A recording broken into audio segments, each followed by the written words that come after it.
This is Ben Woodford here at Modern Education Radio Hour on 90.1 KZSU Stanford. This is a show where we dig into everything from current research trends to far-out ideas concerning any topic even remotely related to education. I'm Ben Woodford, your host here in the studio. I'll be with you every Friday from 3 to 4 p.m. for your commute. Here at Modern Education, we bring cutting-edge ideas, philosophical discussions, insights from experts, and just about everything else you want to know. The goal is to help listeners interact with and understand learning in all its forms. If you have questions or suggestions for the show, you can tweet at BenWoodford1 on Twitter. I'll do my best to include your ideas in future shows. If you're a teacher, parent, student, or anyone interested in our collective future, I hope you'll tune in each week as we examine new ideas and interview guests from a variety of backgrounds. Welcome back to Modern Education. I have my guest in the studio today is Dr. Felicia Darling. Dr. Felicia Darling has a PhD in math education from Stanford University. She is a Fulbright scholar, holds a bachelor's in mathematics and a California single-subject math credential. Felicia leads professional development for districts, departments, and teachers, and has been a teacher in public schools. She's worked with students from various backgrounds, ages, and skill levels, and currently teaches at the Santa Rosa Junior College. She also runs a professional development consulting company called Activate Math. I'm going to bring Felicia on the mic here, and we're going to have our discussion for today.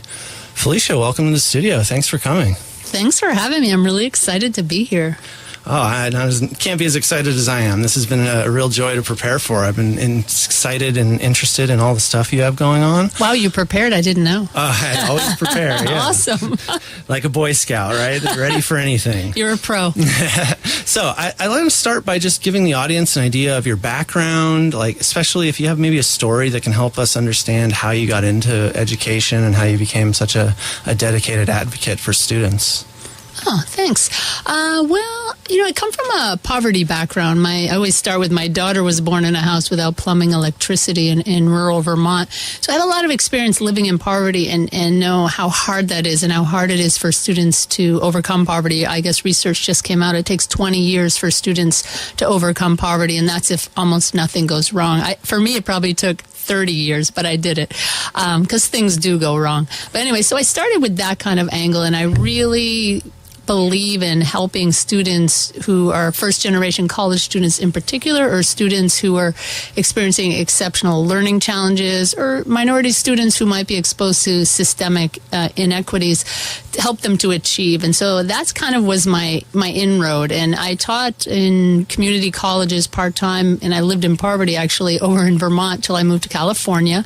And I started focusing on English learners here and got trained in this really great programs, the BITSA program in schools here in California to support language learners. And then I started at Stanford in 2010, and where I really got to focus and really hone some of those skills and really dig into the research and take advantage of some of the resources in graduate school to make me such a better instructor of students who are first-generation college students who are coming back to college, and I only teach math. And I also support teachers who are, trying again to work in public schools. As you probably know, in public schools, there's a higher concentration of low-income students than there's ever been. I think it's a majority now. And so that's really important for teachers to have be leaning into students who could go to college, but maybe there's like a cultural incongruence. As you probably already know, 83% of all teachers in school are white, middle class, and female. So there is a potential for a lot of cultural incongruence. So that's kind of my interest area, my passion. Wow, that's such a great story.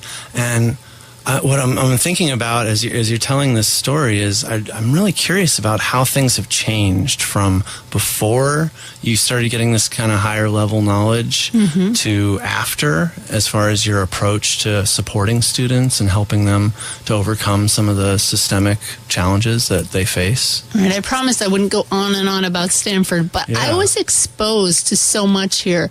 I was exposed to growth mindset research, Claude Steele's stereotype threat research, and Rachel Lotan's complex instruction, as well as Joe's, of course, model. I consider it really egalitarian approach to teaching students.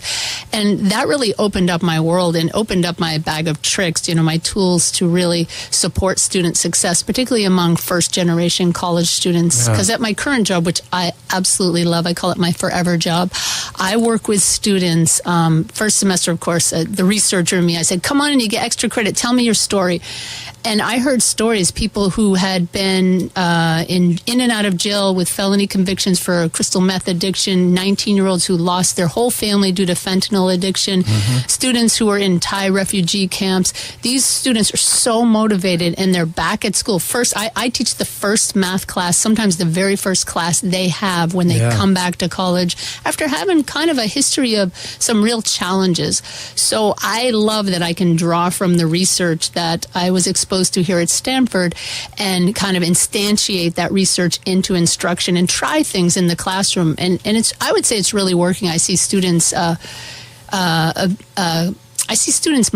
mindset shifts, not just growth mindset shifts, but shifts around their identity as a competent math learner and as a college student and as a mathematician, and I'm really happy to be part of that. And I would say that the most recent influence is, besides my own personal experience in teaching, the only experience I've ever had really in teaching is teaching first-generation college students or teaching in schools with 75% students who are from poverty backgrounds or English learners. So I've had a lot of practice working with students like that, but now I just bring so many more tools to bear on it. Yeah. So if I'm trying to sort of distill the essence of what you're saying, and what it sounds like to me is the knowledge that you've gained has become the power that you wield in the world to be able to help make things a better place. And that expansion of your repertoire and your understandings and your exposure to a lot of these different thought processes has given you a whole new set of tools. Does that sound pretty accurate? Or I think the knowledge and also the passion. So I have a PhD from Stanford in math ed, right? Promised I wouldn't keep bringing it up here. I keep bringing it up again. But anyway, and so I find myself at a community college. Well, I could have gone and done something else, but that's where I belong, is with those students. I have an affinity for those students. So it's not just the knowledge, it's also, maybe it's a calling. Okay. I see myself in the students. I see my family members who, none of them have graduated from college, so still, and some of them, about half my family is still on food stamps, went to prison. And so I see like redemption in a way, because I see my own family in the lives of these students, and they're so motivated. They're very scared that first day in their first college class, but they're really, really motivated. And I'm so glad I'm the one there to help them on that journey. There's other great teachers in my department. Believe me, I'm in the college skills department, but I feel good that I'm there. So it's the knowledge, and then also I just have that passion. These are the students I really want to work with. I kind of love them. That maybe sounds stupid and corny, Not but to me at all. I kind of love them. Yeah. And I don't think love solves everything. I actually instantiate this research into practice, and I think that really helps to elevate their identities as college learners, as competent math learners, as mathematicians. Yeah, and that's such an important thing. You speak of love, and it's not, our society, I think, a lot of times thinks of love as something that has to be romantic, and love is what keeps parents getting up in the middle of the night to tend to their babies, and what gets teachers up in the morning to care for their students. And love can take on a lot of different forms, and it can be a powerful motivator when we see people that we care about. That's a powerful reason to get up and keep doing the hard work, even when it seems sometimes like there's no light at the end of the tunnel.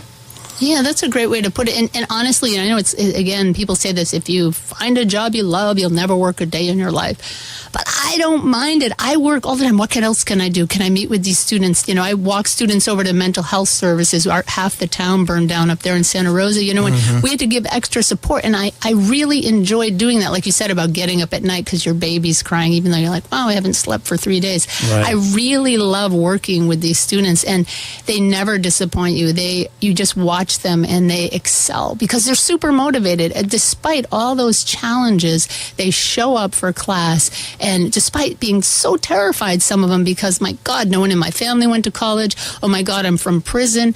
They just show up and they do the hard work, even though they're afraid they can't do it. So it's really easy to be along the journey with them and try to do all the right things that you can do to support that and help them to develop that identity as competent learners, competent math learners. Right, and they deserve it too. Somebody's got to take a chance on them and give them the chance, right? Yeah, and my job's not for everybody. I work in a college skills department with other college skills instructors. Right. I think we'd all say we love the job and it's a calling. Absolutely, yeah. And it's lucky that we have people that are taking on that calling because we need it so badly. Yeah. There's a lot of people that need that chance to be able to get a new start on life, whatever that takes them. That's not our call. Right. And I actually did go to Santa Rosa Junior College, so I have a special affinity because I started at the very bottom of math there. No way. And worked my way up slowly. So when you're telling this story, it's like pulling on my heartstrings and really reminding me of what a wonderful school that was and how much help and support I got along the way to help me get where I'm at now. It's rated the second best community college in all of California and one of the top 5 colleges to teach at in the whole country. Wow. Plug for SRJC. There you go, yeah. I will always plug SRJC. It's my forever job. So I wanted to just sort of lay out what you think are some of the main struggles students are facing in education and in institutional types of education. Yeah. So one of the things that bothers me about the research is this idea of this deficit approach. My research does not take a deficit approach around students who come from low resource communities. A lot of research is like, kids who are poor come to school with fewer words. Kids who are poor come to school with brain issues. I forgot what the question was. No, yeah, totally. So just trying to lay out what are some of the main struggles students are facing that are trying to get through institutional education. Now I know where I was going with this. So one thing I'd like to say that students who are poor need money. So that is a big issue. They are poor. I had a girl last year. We had the fires. She was an African American girl doing really well, and then we had the fires up there. We lost 6,500 buildings, and she didn't come back to class. So I had to track her down. Her phone didn't work. Whatever. Finally found her, and she was sleeping in her car, and she had really been homeless before. So that's a real challenge. I had to really work with her to connect her with resources, which the JC is very good at. But so those are they have real challenges like that. They have real challenges like not going back onto crystal meth when, these students in particular have real physical challenges, poverty challenges. In the classroom, however, I would say I focus on fostering a growth mindset classroom. So strictly, apart from their problems outside of class, which is, I'm sure, very hard for them to separate. Some of them are working full time. They have socioeconomic challenges like that. Some of them have babies. But in the classroom, what I try to do is foster a growth mindset classroom where they're safe to take risks. They're safe to make mistakes.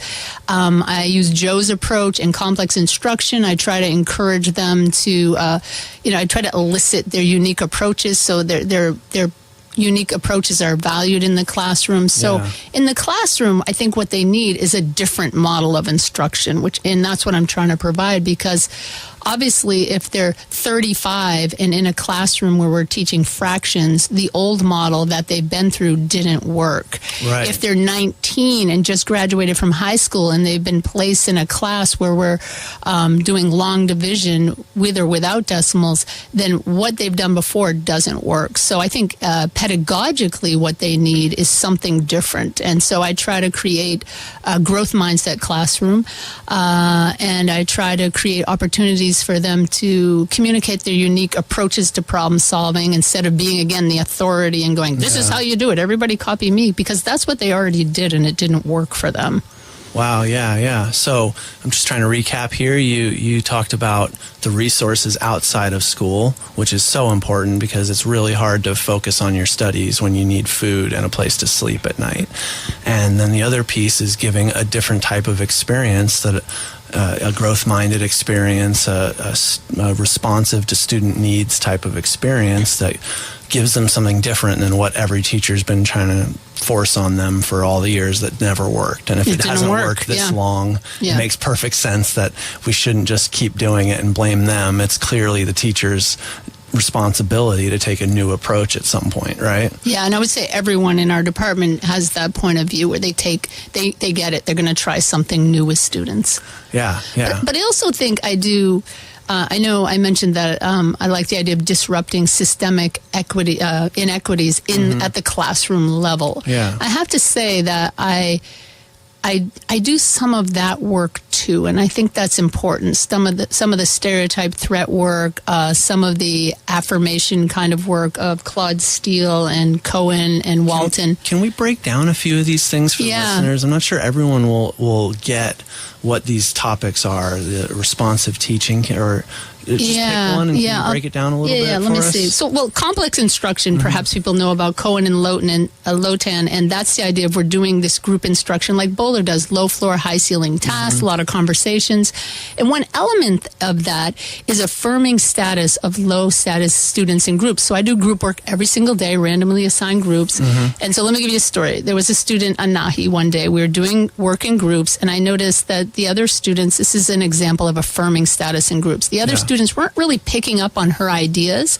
And so I went over and I was like, so Anahi, what's your approach, right? Trying to illuminate some of her own assets and her approaches to the other students there.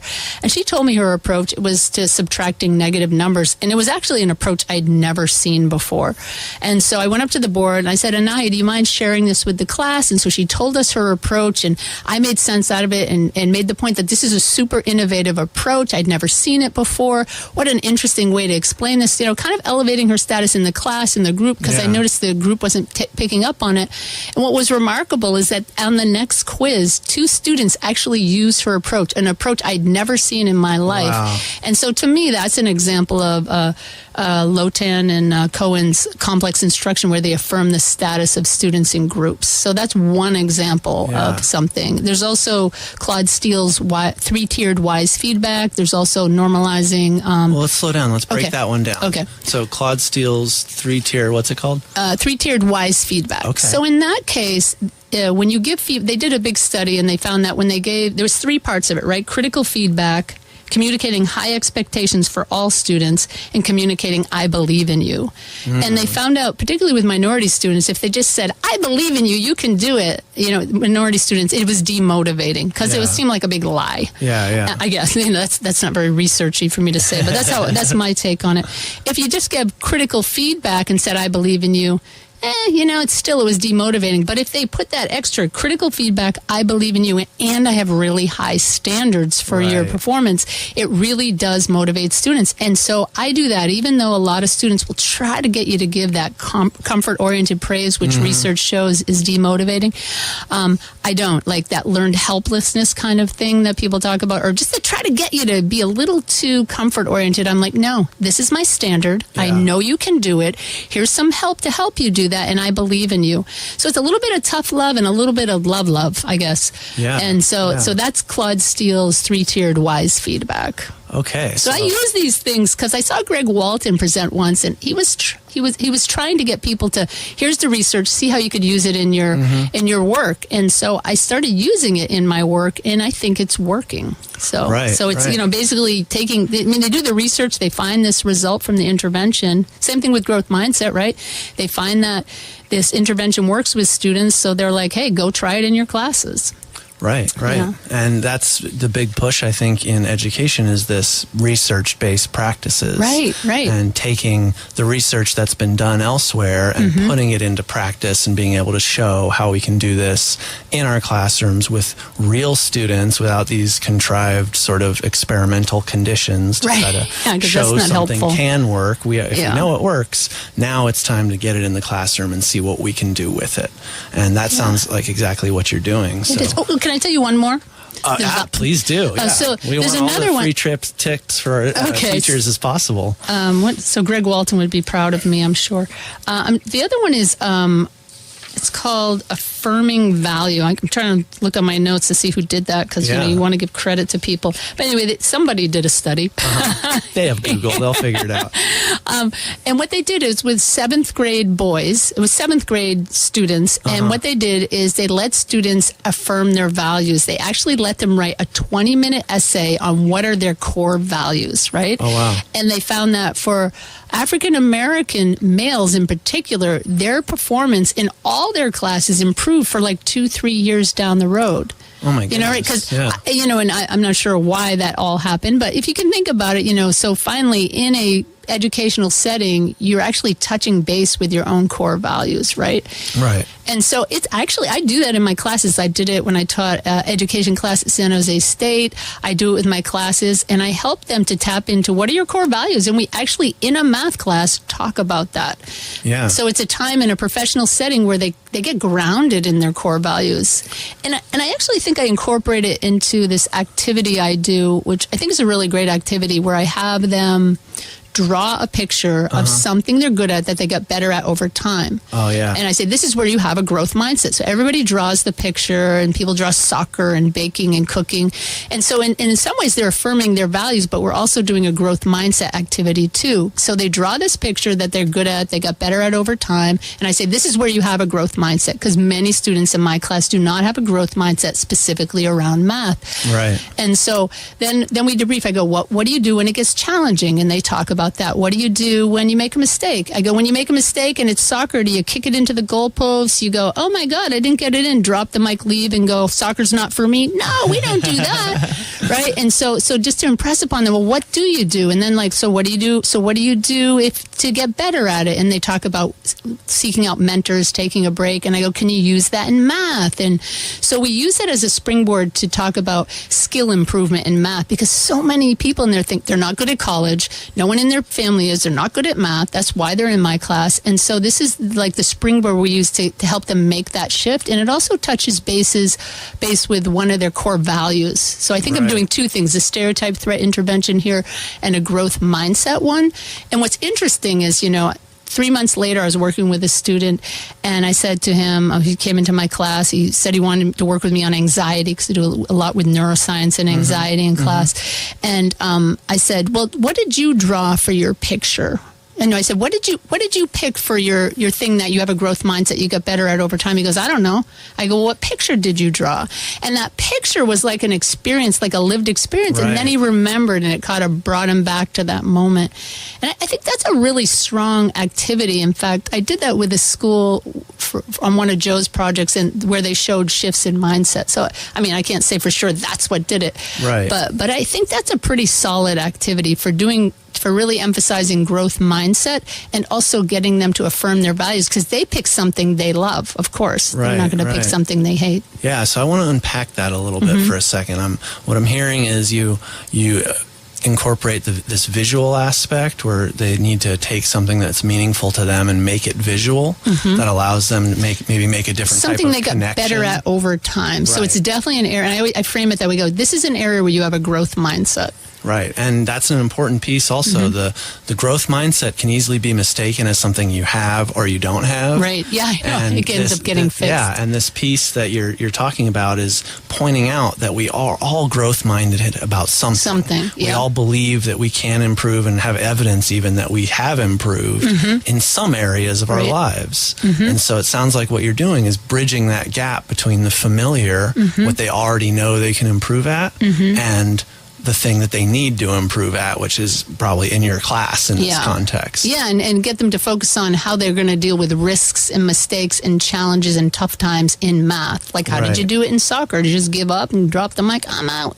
No, you don't do that. You're like, oh, I'm going to work harder. I'm going to go get the coach or get some help or take a break. They have all these answers. They like solve all the problems for me. And then I write them on the board, and they go, could these work in math? And they're like, oh, yeah. That's so great. You're bringing in the analogy aspect of learning to show them that these things happen in their lives already. Yeah, and you're making it transparent for them in the classroom, so that they can make the conclusion that they can do this, and they've already done it. It's just haven't done it with math yet. And they could have a growth mindset around developing a growth mindset in math, right? It's something you can develop. Yeah. But I just one point I do want to make, because I know when I just went to Berkeley, it's presenting there, and then sometimes at UC Santa Cruz, I taught a course there, and people are really against growth mindset, and even some of my friends, and I'm a big proponent, and I just want to make sure I make this point. Okay. So many times, so that's why it's contextual. I'm talking about growth mindset in math learning. Right. So there's this big trend to talk about grit. Teach grit to poor people, right? I mean, my students do not need me. I'm not an authority. I am not positioned in any position at all to teach them about grit. They're showing up. They're there after having really hard lives, harder than mine. I'm not going to teach them grit. Right. And the problem with this grit idea is people sometimes conflate it with growth mindset. They're like, we got to teach them grit. They have to work harder. They have to know that they can get better and better, as if growth mindset is in every area, in every context. I'm really only talking about growth mindset specifically with respect to math learning, not specifically with respect to overcoming issues that people might have in life. Same thing with stereotype threat. There's real systemic problems in our society. There's systemic racism. There's poverty. There's systemic classism. There's all kinds of isms. Those are real. And no amount of grit is, I worry about the grit argument kind of negates that. Right. And one of the things when I teach teachers about growth mindset is the first thing I show them is a slide of telomeres. I mean, I don't know if you know, they call telomeres. I pronounce them telomeres, though. I guess you can do whatever you want. Anyway, I show them a slide. I say, this is your DNA. See those little pink buffers on the end? Those are telomeres, and they're a buffer, and they're a marker of aging, meaning when you're older, they get shorter, and guess what? You're older.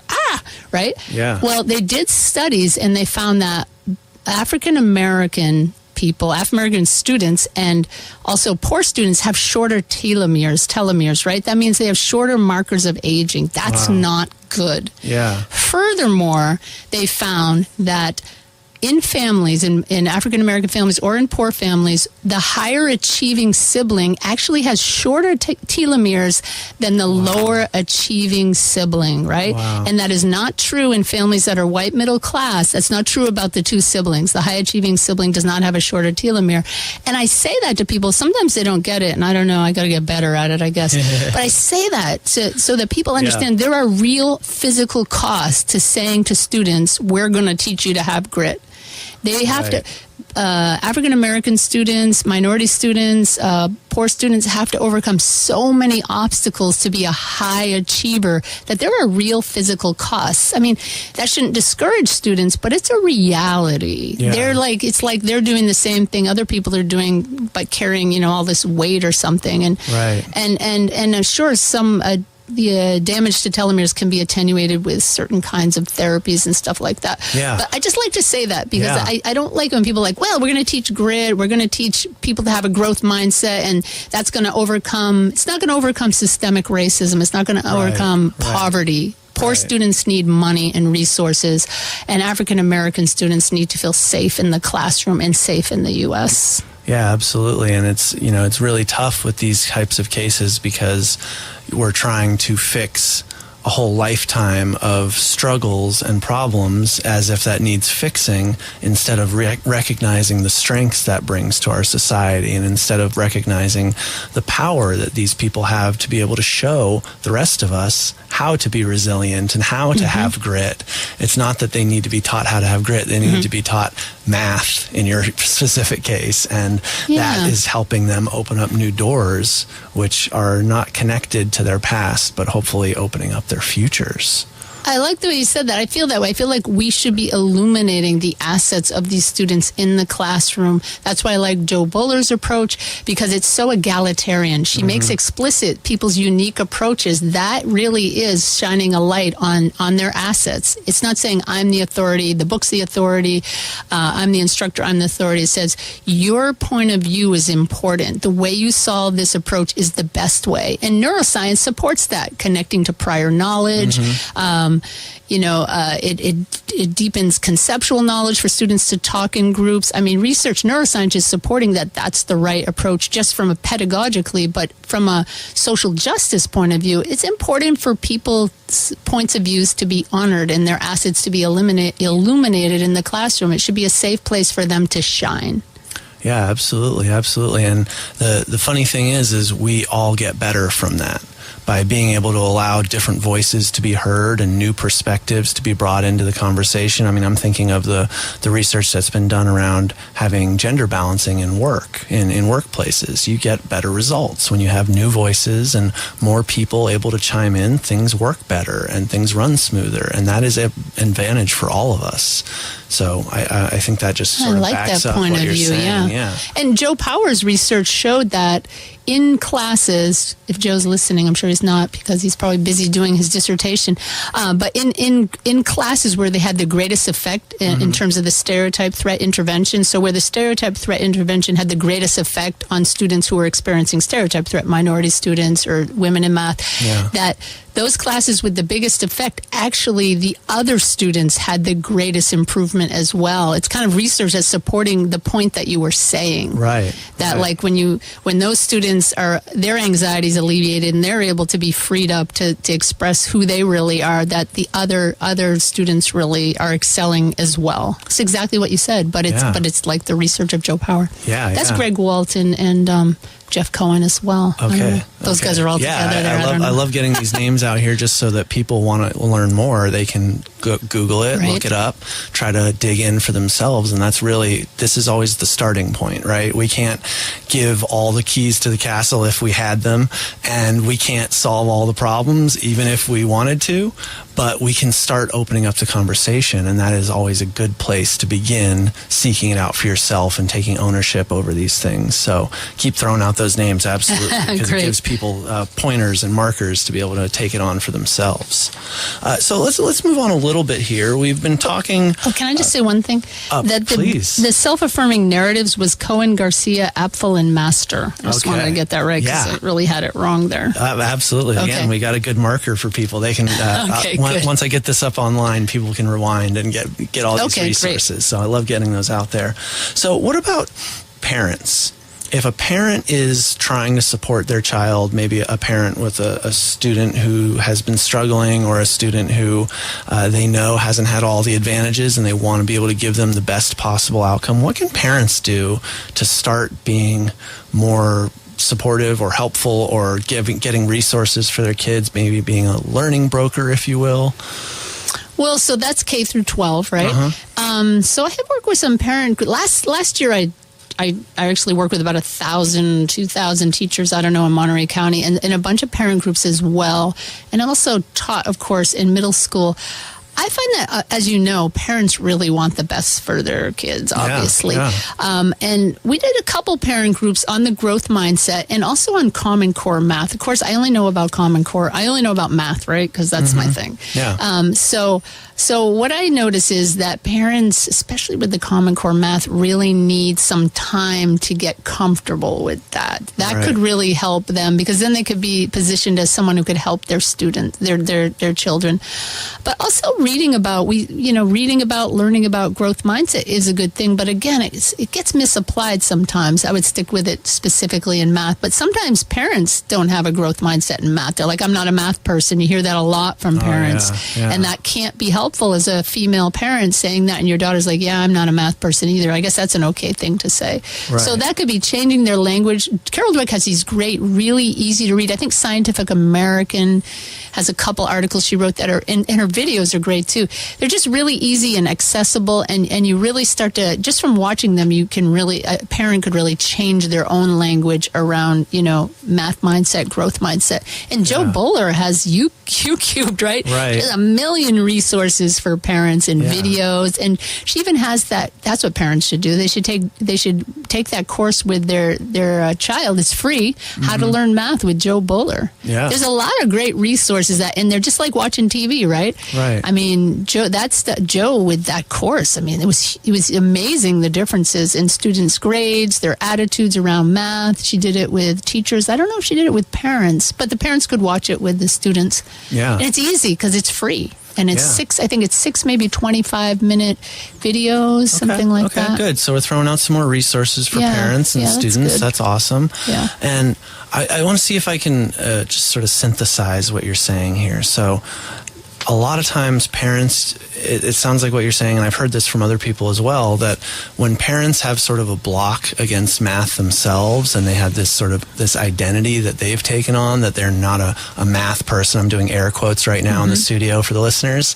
So when someone claims to have this identity, it's really easy for their kids to grab a hold of that too. My dad's a carpenter, I will be a carpenter. My mom's not a math person, or my dad's not a math person, I'm not either. And so there's a language there that could easily be changed, right? You could say, I struggled in math, I had a hard time. There's a lot of things we could say that's not, I'm just not good at that. Or I wasn't good at math then, but maybe I could be now. I mean, a lot of parents will come to workshops where they're doing Joe's activities. I'll bring in one of Joe's activities. They're super cool and super fun, and the parents will persist and really love it and go, that's Common Core math? Oh, I didn't know. Right. So sometimes they got an attitude or a traumatic experience and they're locked up as a third grade. I see that a lot. People are they're in third grade. You can see it. They're stuck in third grade when they did fractions. Right. And so sometimes just having a positive experience going to a math night and not think of it as math as death, but as math as a fun thing. Yeah. A fun math night at school, because a lot of parents are deathly afraid. And think about it, math was taught very differently when they were younger. It was very fixed mindset. And when I was in school, it was the fastest answerers, the people who could memorize the most, the people who worked the least, they were the quote unquote best in math. Right. And so that's very fixed mindset. And so if someone might have been an amazing mathematician, a parent who now thinks they're not good at math, but now when you give them a task like how many is a billion or one of Joe's the table conferences and any of those or the tile problems, they would find those really fun. I worked with a lot. I had an ed consultant business here, and I would give that 4 4s that's on Joe Buller's site, and the whole family can do that. And the funny part is, you could be in third grade and get more than your dad, who's an engineer. So that's a really equalizing kind of math problem. 4 4s math activity. Yeah. Okay. Yeah. People can Google that as well. Yeah. So U cubed. There you go. So I wanted to just think a little bit, and this is on the note I think we're talking about anyway. But why do you think people struggle so much with math? Why is math this focal point for maybe even learning disasters, or what is it about math that makes it such a hot button topic? I think it's probably the history of how it's been taught and the types of people who were teachers. So when I was in school, I'm 100 years old, so this was in the 70s. But, the teachers had a very fixed mindset approach. It was really, here's the book. You either get it or you don't get it. It's all about the right answers. It was very fixed mindset. And I really do think that probably did a lot of damage. You know what I mean? Just kind of the right and wrong focus. That's very fixed mindset. And so if you just say you weren't able to answer really fast, and you couldn't get the answers right all the time, well, I guess you're bad in math. And it seemed like it attracted even teachers who were most like that. So I think it's a long history and exposure. And I think that's what's the beauty of the Common Core is. I mean, and we haven't necessarily got that down yet.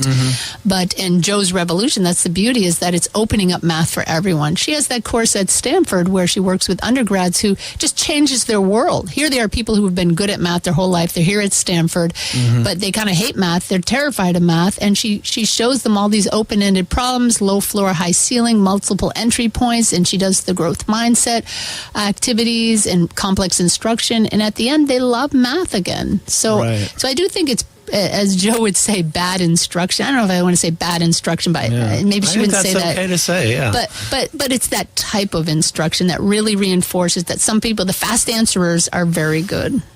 Yeah, so it sounds like what you really laid out here is that we have sort of a cultural legacy that's been enduring long past after we already know better. Wow, you're so good at this. That's what I said. Yeah, well, I'm just listening to your words and parroting them back for the audience. That's funny. This historical legacy of things happening along the way that we've just sort of accepted as our cultural norms for what math looks like and how it should be done and what it should look like, that keep perpetuating themselves in classrooms, even for people who want to make changes. They're fighting this historical tide, which one of my favorite historians said it's like being a drop of water on the tip of a huge wave. And it's very hard to change the course of the tide. Well, then it's been working. I put that in air quotes. So it's working for somebody, or we wouldn't have done it that way, right? Maybe it gets people into Stanford, gets them to be engineers. But I'm afraid in the 21st century and 21st century skills, maker skills and innovation and creativity, that's not going to cut it anymore. How is the United States going to be innovative or creative if that's how they're doing math in K through 12? I think that, Joe's approach is way more innovative, and I would think it would cultivate more creativity among people who do math that way. So that might serve our 21st century's labor needs a little bit better, that model.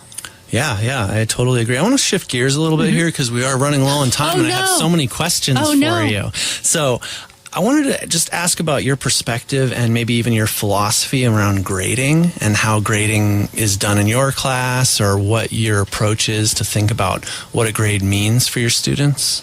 Yeah, I know there's a big trend to do away with grades, but I have the constraints of being at a community college, or even if I was in K through 12. So I don't really have the luxury to go down that road too far. And that's where most teachers are at. And parents have to understand that even if they want their kids to have this open experience, we're stuck in a system. I just like to say that I separate learning from assessing learning.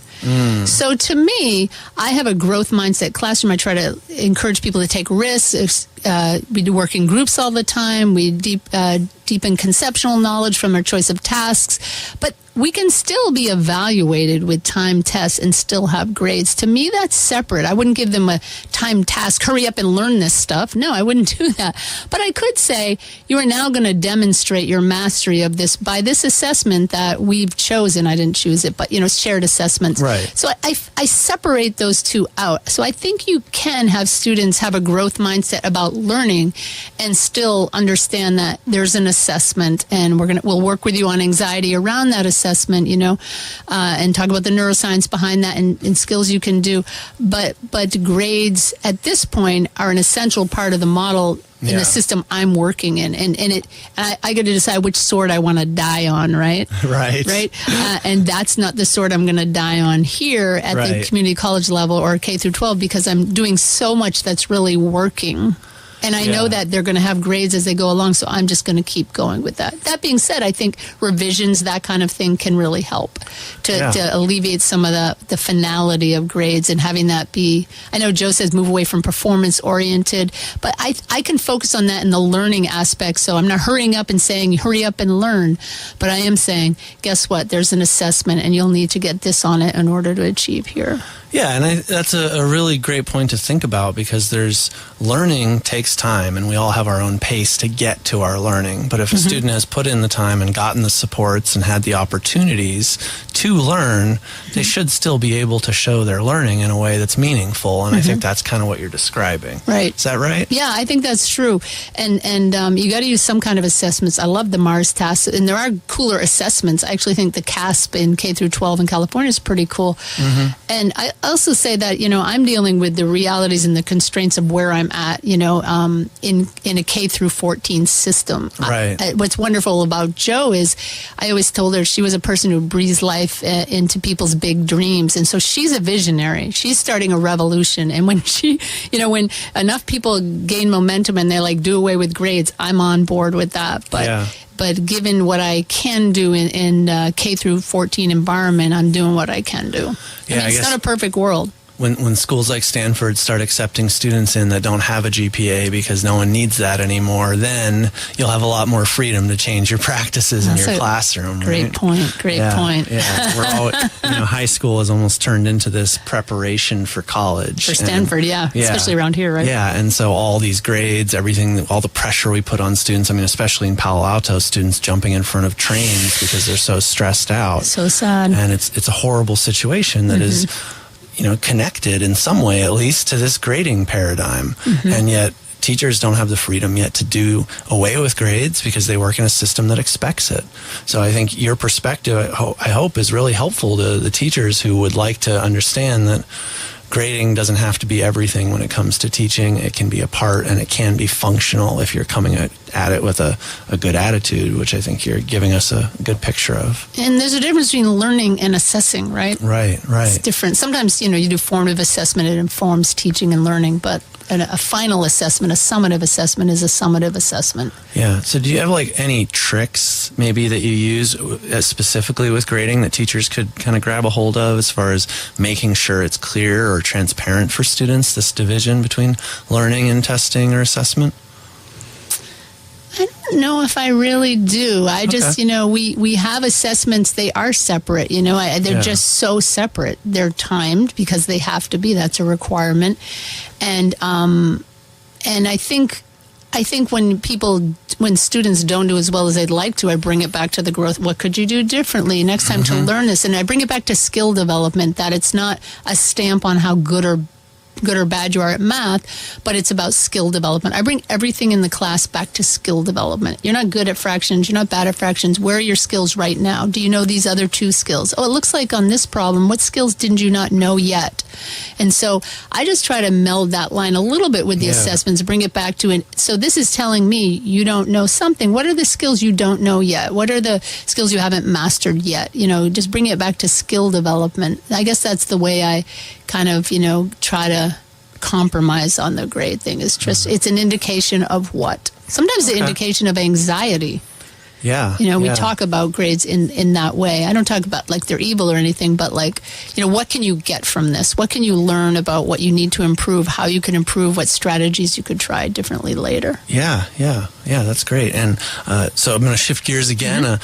You mentioned some stuff in our pre-interview talks about trying to open up and do create math tasks. Oh, yes. So what's your process? Can you give us just a little talk through of how you take a math task and make it a growth-minded task, or how you open it up for students to access it with this low floor, high ceiling thing? Right. Well, I'll use Joe's example. Okay. Instead of giving students a bunch of papers that have 12 problems of find the area of a rectangle, you say, how many rectangles can you draw with an area of 144 square meters? So that's a good example from Joe.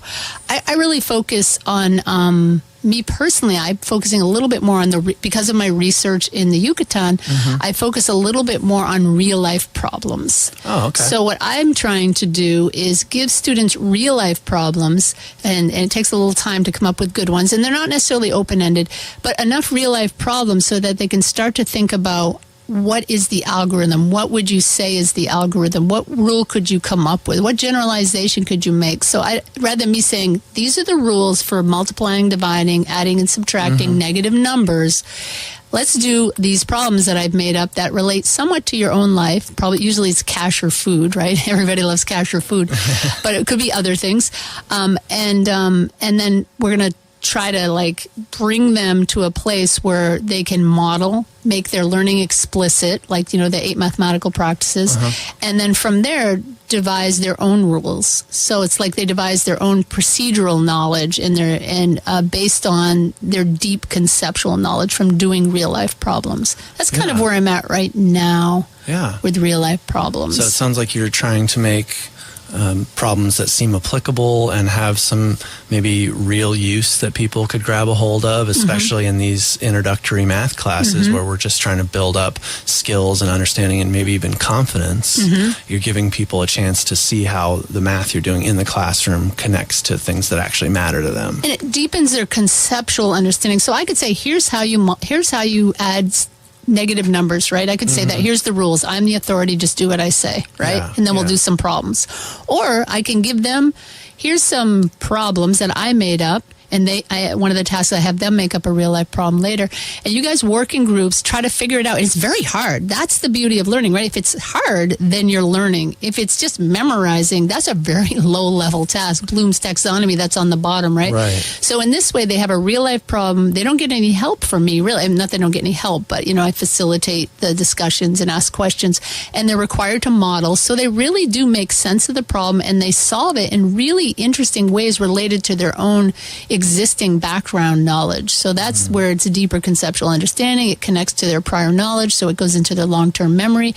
And then we talk about, how would you write your rules for adding negative numbers? How would you write your rules for subtracting negative numbers? And that just comes from them. So it's not as open-ended task as Joe gets to do, but it is very linked to the standards and the content in the classroom, which is really important for me in the K through 14 setting.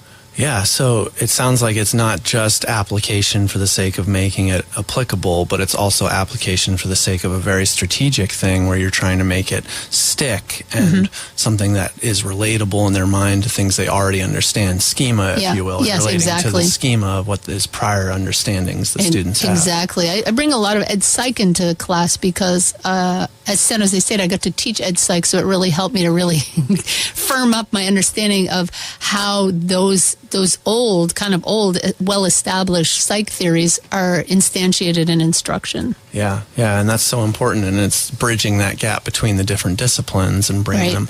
That is what needs to happen in a classroom, because a classroom is not just math or just psychology or just mindset. It is everything together with many, many different students' view of what that means. So you have to be this dynamic, ever-adapting person to make that happen for students. Yeah, I really like the analogy of the weaver. When I work with the teachers, I say, you guys are weavers. You're taking all these strands of experience and professional knowledge, and you're weaving them into this tapestry of instruction. And it's very complex, and it happens real time. And so teachers are really improvisational artists, right? And it's a lot of work. It's both cognitively and emotionally demanding. Oh, absolutely. And the more pools of knowledge you have to draw from, like ed psych theory, stereotype threat, growth mindset, math, pedagogy, I mean, the more complex the job is. Absolutely, and it is such a complex job, and I appreciate that you're doing it, and that the world has you as part of this. That's very sweet. I do have to let you get going here pretty soon. We're just about out of time, so I just wanted to give you a chance. If you have any final words of encouragement for the audience, or anything you'd like to leave them to think about or look up more of, you could throw that out before I say goodbye, and I think that would be great.